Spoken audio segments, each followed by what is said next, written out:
Okay, so Assalamu alaikum and hi everyone. This is Mimata Abhamandala and I'm a student at Rehan School Online Academy. So welcome to my show Inspiring Minds where I will try to inspire you and where we explore transformative ideas and innovative methodologies that can evaluate our lives.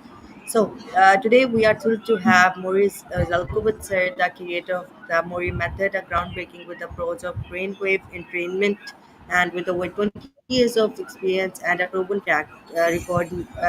He shared insights on how sounds and tones can profound impact our lives today. And yeah, he creates the Mori method, has over years of 20 years of experience in brave entrainment. After training with a leading expert, sorry, he developed proprietary techniques that resulted in acclaimed recordings like quantum mind power and quantum confidence. So his method gained recognition and in Brazil through an independent study had that confirmed its benefit, establishing it as a proven technology. So yeah, let's welcome Sir Maurice Zelcovitch in our studio. So hello, sir. How are you today? I'm doing just fine. Thank you for asking. How are you? Yeah, I'm also doing great. Thank you so very much for Good. your time. And yeah, let's start this interview with your great introduction. So now it's your turn to introduce yourself. So yeah, introduce yourself, please. I'm sorry I didn't get that. It was breaking up. Could you Okay, ask I'm saying again? that. Yeah, I'm saying that now it's your turn to introduce yourself. So please introduce Oh, yourself. okay. Thanks. So I am Morry Zelcovitch, and I'm the world's first and only brainwave entrainment engineer. I'm a neuroscientist. I spent the first 40 years of my life wanting to be dead. I tried to end my own that I can remember. And I really didn't enjoy life for the first 40 years of it.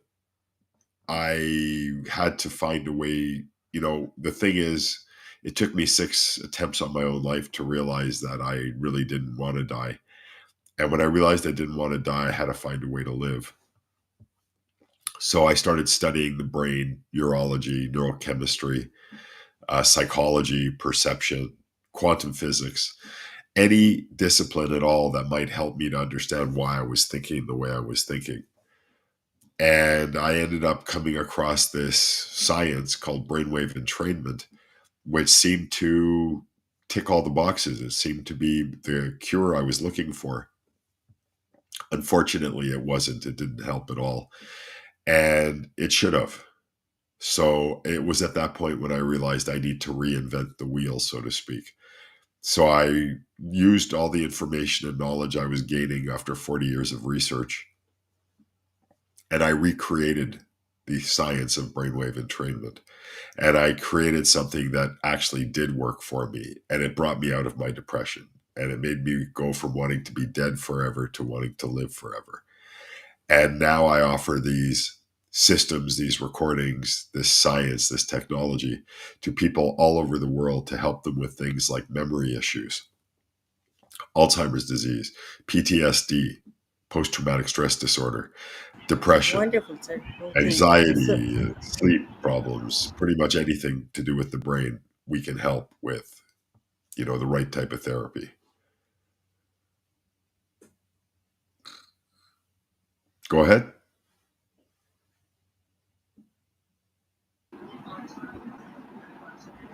yeah, okay. So my next question with you is that what does it mean to be a certified brainwave entrainment engineer? So I kind of certified myself because, again, I'm the only one in the world who is this. Everything has to have a starting point. So, what it is to be a brainwave entrainment engineer, a certified one, is to be someone who is able to create recordings that alter neural chemistry and perception and behavior. By changing these things, we change how we experience our lives. So if we're sad, we don't have to be sad. Sadness is simply a sensor, if you will. It's a message from your body and your mind saying you're not thinking or doing the right thing. Anger is the same thing. Depression is the same thing. These are like red lights that come on your motorcycle or on your car or on your Vespa or on your computer to tell you that there's something wrong. It's a warning saying, hey, pay attention to me and I can help you.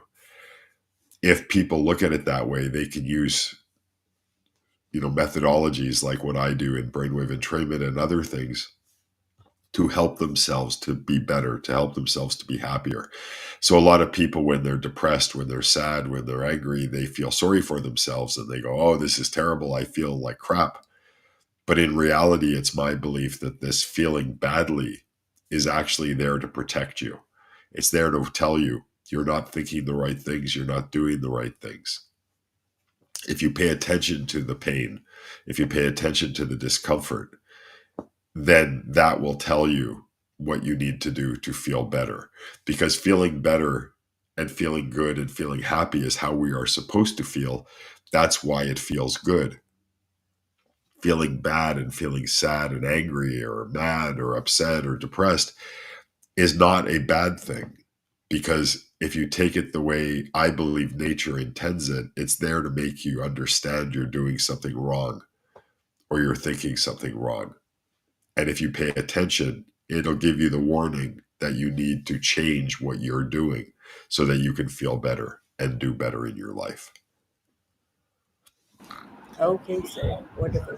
So, what is TMM, and in what ways can TMM enhance cognitive functions? So TMM is simply the Morry method. It's my methodology, my unique way of doing things. And what you do is you put on an ordinary pair of headphones, you close your eyes, you sit back with head support, or you lay down and you hit play. And that's all you do. Everything happens automatically. There's certain functions of your brain that we take advantage of to have things happen automatically. So what TMM is it's probably one of the easiest ways to change your life, or more accurately, to change your perception of your life. And by doing that, it changes how you experience everything around you. So a lot of people will think the world is a terrible place because there's a lot of hunger and there's a lot of strife and there's a lot of crime and there's a lot of damage and there's a lot of natural disasters. But if you look around, there's also a lot of people who are living a very good life. There's a lot of people who do have enough money and they do have enough food and they do have enough clothes and they have cars and they have homes. And so the question is, from a scientific perspective, you have to look at it and say, well, why is it that some people have stuff and other people don't? Well, you could blame the government. You could blame religion. You could blame God. You could blame your parents. You could blame yourself. You can blame your neighbor. But blaming is actually counterproductive. It doesn't really help. If instead you think to yourself, well, this person has what I want, maybe I could learn from them. And that's what science teaches us. It teaches us to understand and to learn. And once we start learning from those who have what we want, we can do better ourselves. That's what you're doing. You're in school, you're learning how to be smarter, you're learning how to take action, you're learning how to learn. And by doing that, that's going to put you in a better position to succeed when you're older. Right now, you're not old enough to support yourself. You probably have parents or family or some organization that's supporting you. They're feeding you. You don't have to buy your own food. And if you do, it's because someone else gives you the money. But you're going to get to an age where you're going to have to fend for yourself. You're going to have to earn your money. You're going to have to earn your place in society. You're learning what to do now so that you're better prepared then. That's what everyone needs to do. And that's what TMM does. It helps to teach people how to see things as they really are so that they can take the appropriate action and live their best life. Okay, sir. Great. Wonderful. So, you have also your own book. So, who recommend you to work in your book, and what type of book is that? Well, I do have a book. I just came out with it. It's a short book. It's only 40 pages. I don't write that much. It's my first one. It's called Activating Your Quantum Mind. So basically, there are all kinds of theories on reality and what makes the world the way it is. And again, if you look at different people living in this world, you have some who are living what I would call much easier lives and some that are living much more difficult lives. But the question is, What are we trying to learn? What are the lessons we need to learn? So it's possible that if my life is more difficult, like it was, that I've got things to learn, and that difficulty helps me to learn. So I can look at it as being a positive instead of a negative. And that's essentially what we're talking about when we talk about living your best life, when we talk about changing how you think. If you're not happy, it's because you're making a choice to be not happy. There's lots of people with money and with cars and with houses that are miserable people. These things do not make you happy.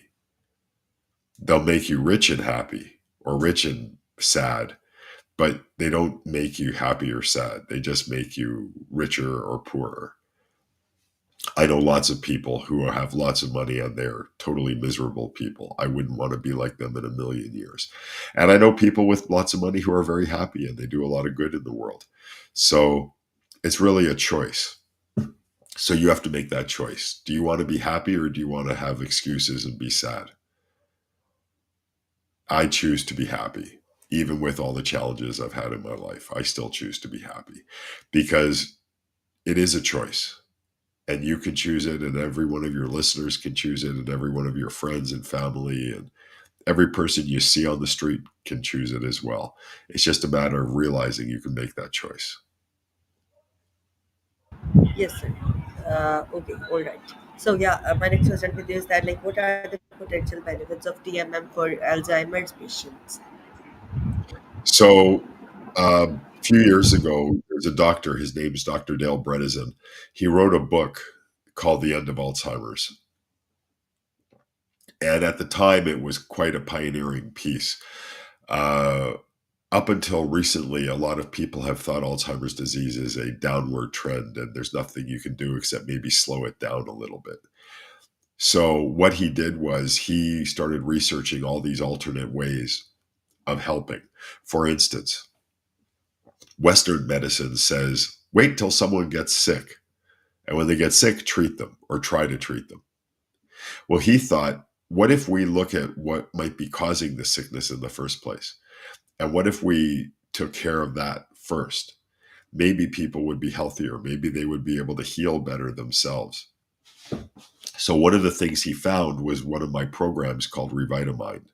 And Revitamind was designed for cognitive impairment. It was designed for senior citizens, people who are losing their memory. They don't remember things like they used to.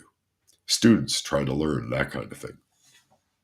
So, when he wrote his book, which was very popular, it was like number one on the New York Times bestsellers list for something like 10 months, 9 months, 10 months. In that book, he mentioned one of my systems 3 times. And because of that, I got a lot of credibility with other doctors and other clinicians and other, you know, healthcare groups that are using systems and techniques to try to stop and help people with Alzheimer's.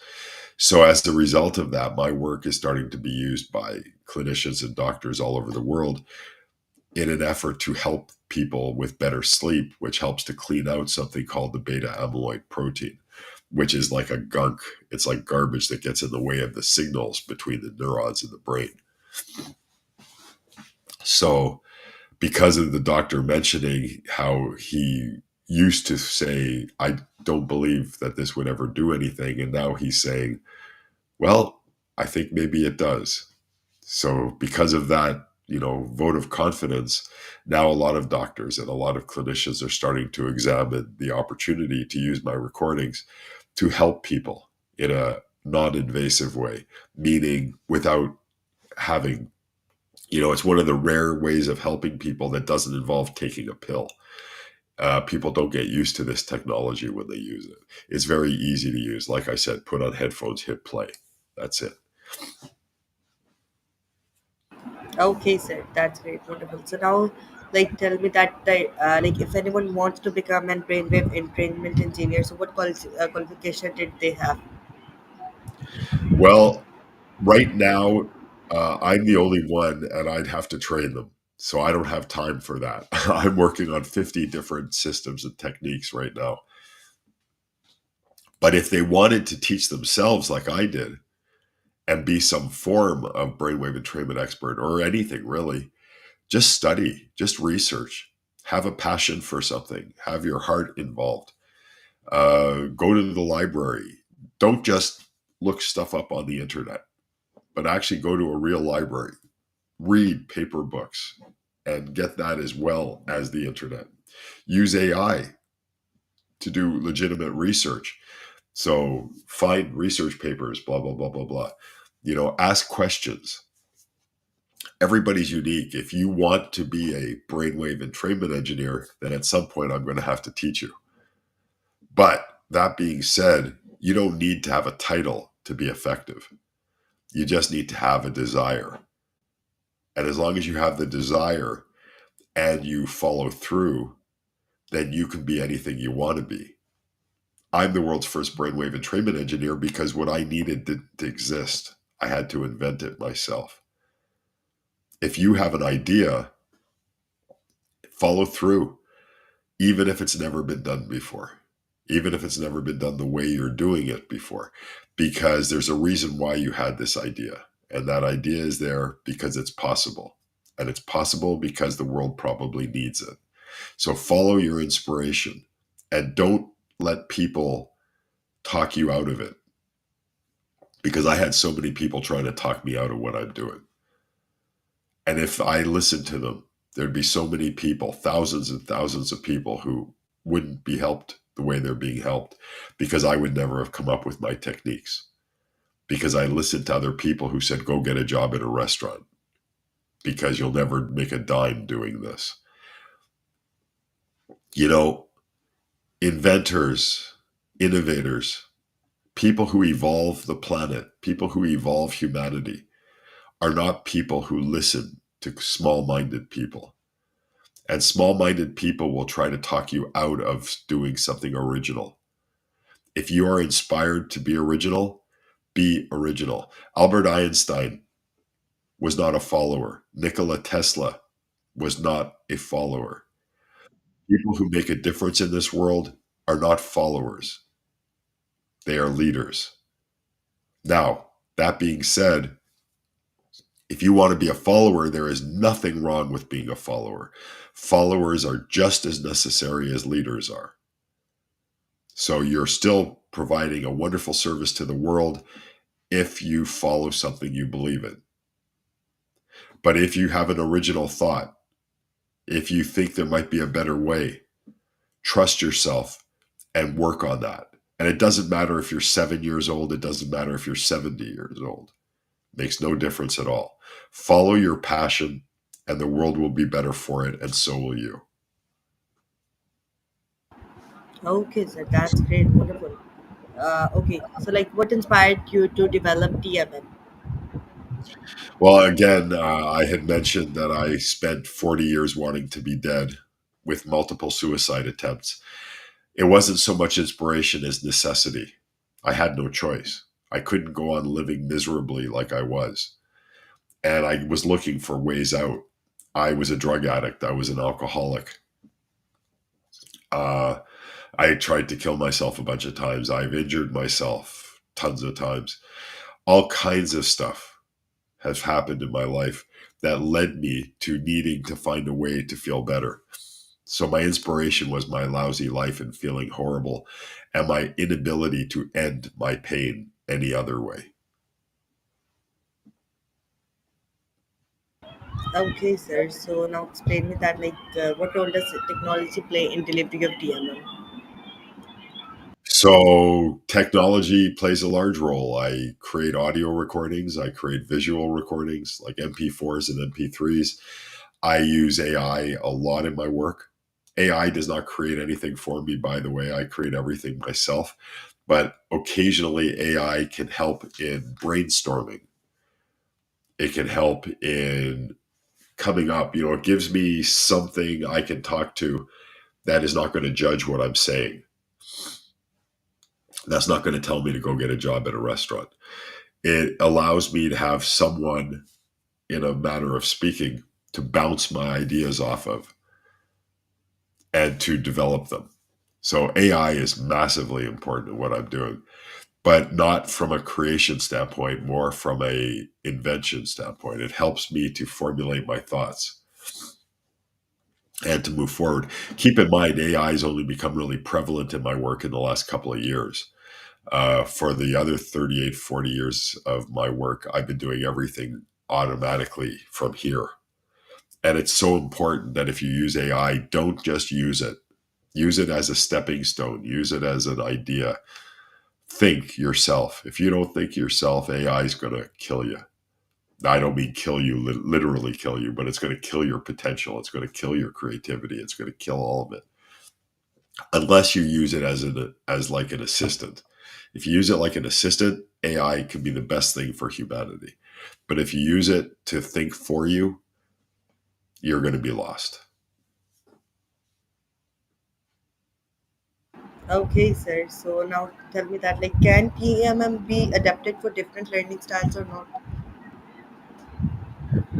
TMM can be used by anybody because anybody has a brain. I have standardized systems that are good for a lot of different people, but I do create custom systems for, like, government, for universities, for companies. Again, the brain is the central processing unit of everything. So if we make the brain stronger, everything else gets stronger too. It's really that simple. Okay, sir. So what are the initial steps for someone interested in TMM? You mean in using it? Yeah. Oh, well, if they have an interest in learning more about it, they would probably do a Google search for my name and would look at some of the products that I offer from my website and read the letters. They're sales letters. I'm not going to lie to you. They're sales letters. But read the sales letters and you see if it inspires you. And if it does, you try it. We offer a guarantee. So if you don't like it, we give you your money back. But and there are free samples on the website as well that people can try before they spend a dime to see if it's for them. But essentially, you know, you are your own guru, you are your own expert. Nobody else can be your expert.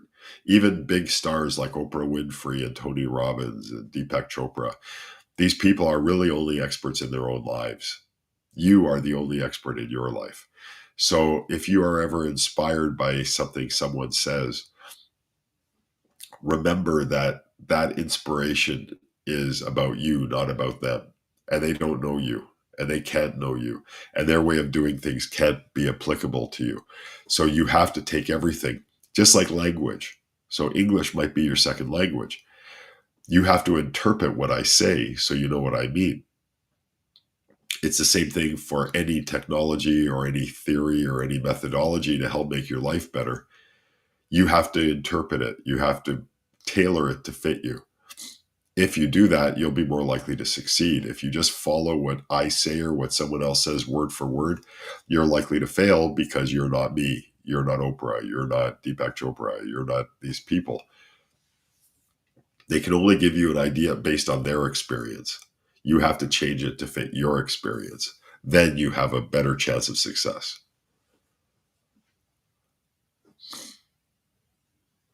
Okay, sir. So, yes, you have 1 minute and any message that you want to give in the last of this interview to my audience who are watching this interview. So you will. I would just suggest, as I've suggested before, that you think and you choose to think and you take action. Thinking and taking action are the most important values anybody can have. Don't be afraid to be different. Different is what makes the world a better place. Without difference, we wouldn't have medicine. We wouldn't have anything. So trust yourself and take a little chance, not a physical chance, not a dangerous chance. But if you have an original thought, see if you can grow it. See if you can make it into something that might just change the world, that might just change someone's life. And choose to be happy, because happiness is a choice and we feel good for a reason and we feel bad for a reason. Science would say that feeling good means you're doing everything that's right. That's why you feel good. If you're feeling bad, that's an indication that you're not doing everything that you should be doing. So just pay attention and then take the action that makes you happy. Okay, thank you so very much, sir, Morry Zelcovitch, for being here, and it's a pleasure to having you. Thank you for your time. Thank you for your presence, and thank you so much. And thanks to all those who are watching this interview. Inshallah, we will meet in the next episode of Inspiring Minds with another guest. Take care of yourself, and Allah Hafiz. Bye.